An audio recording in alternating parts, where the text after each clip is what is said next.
Unemployment remains one of the biggest challenges facing Minnesota's veterans. According to the Minneapolis Star-Tribune, in 2011, roughly 23% of returning Minnesota veterans come home without a job. Speaking on this issue, we have Minnesota State Senator Ted Daley, who also has the unique perspective of being a veteran.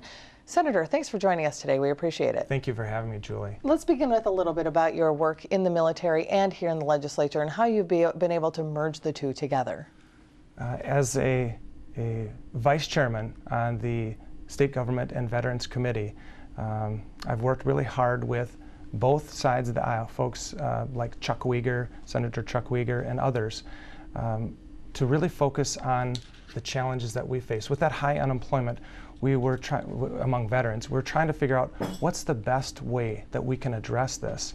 And one of the things that we came up with was a veterans preference, hiring preference in the private sector. And it passed, I think, unanimously. If it wasn't unanimous, it was darn close. And it became effective on the 1st of August, 2012. And it's not a mandate. It is completely voluntary. And it's just important to get the word out to those private sector employers that there is this private sector veterans preference language out there, so they can advertise and they can market that and get these highly talented problem-solving soldiers and airmen into their workforce. And what exactly does that mean for veterans out there to know they have some preference? Again, it's not a mandate, but it is this permissive language that allows our private sector employers to advertise this and to market it. And what it means to the veterans is that they've got perhaps a better chance with these employers to gain that employment. There's a lot of different things that we can do, and this is just one of many.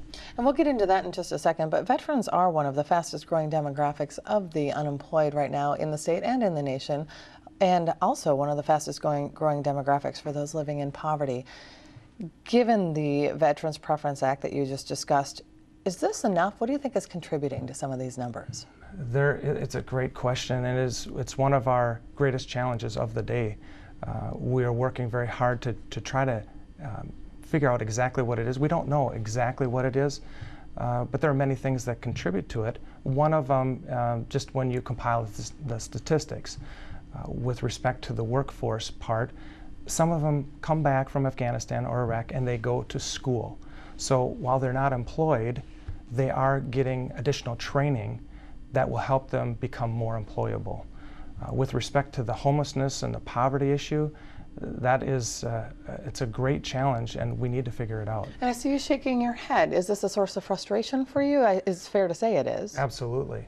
With children or with veterans, children, everyone knows they haven't had a chance, and we need to give them every opportunity to make sure that they're having a decent meal before they go to classes every day, and they grow up in a safe environment. And our veterans have put their lives on the line.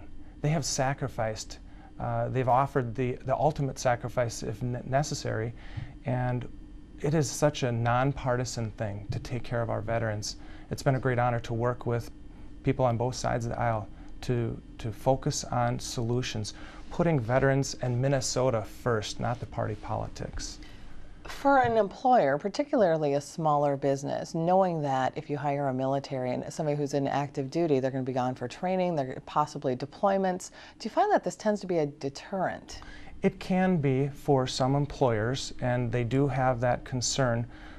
The number of deployments, though, as we look into the future, we're projecting those deployments to go down. We're pulling troops back from Afghanistan. In the near future, we already have from Iraq.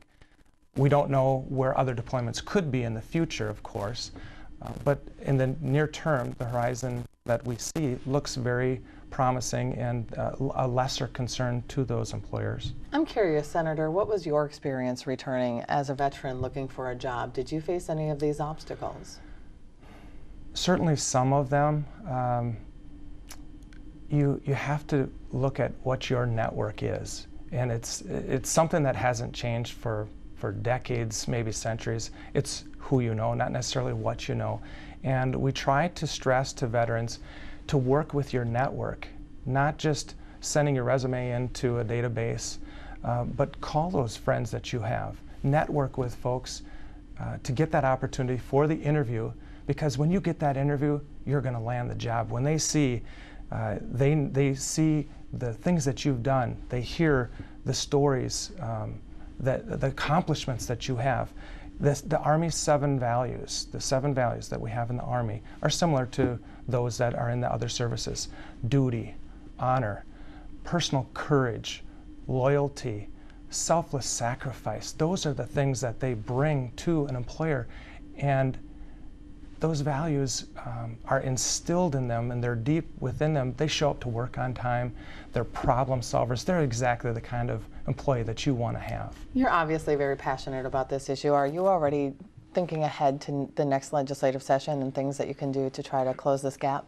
There are a few things, and yes, I am happy with what we accomplished and proud to say that we worked with other legislators and Governor Dayton to focus on the solutions, and he signed many of these bills into law that are helping already. Some we haven't received any data yet, but we will, and they're very promising. Beyond the Yellow Ribbon is one program that Minnesota created, led, and continues to lead, and we want to just do everything we can to continue those efforts. Another is the military pension income, and to make that exempt to Minnesota state income tax. I just received an email yesterday from a family that's looking to move to R-Eagan, Minnesota, and they wanted to know, will you tax our state income? Because over 40 states that they're looking at going to will not tax that military pension income. So Minnesota has an opportunity to provide that military pension income exemption to these folks who are looking, whether they're at Fort Bragg, Fort Benning, Georgia, all across the country, looking to retire here in Minnesota. We want to bring that talent because they are phenomenal assets. And the third one is the training that they've received. Let's say they're a military truck driver. They've proven themselves. They've passed all the training. And we're working with MnSCU to make sure that the licensing requirements that we have for the state of Minnesota will look and recognize that military training, and not just MnSCU but other state agencies, so that that can suffice for the licensing requirements. That would help a lot too. Senator, we are out of time. I appreciate your time, and when you craft legislation, we'd love to get you back on the show closer to session. It would be a great honor. Thank you, Julie. Thank you. It's nice to meet you.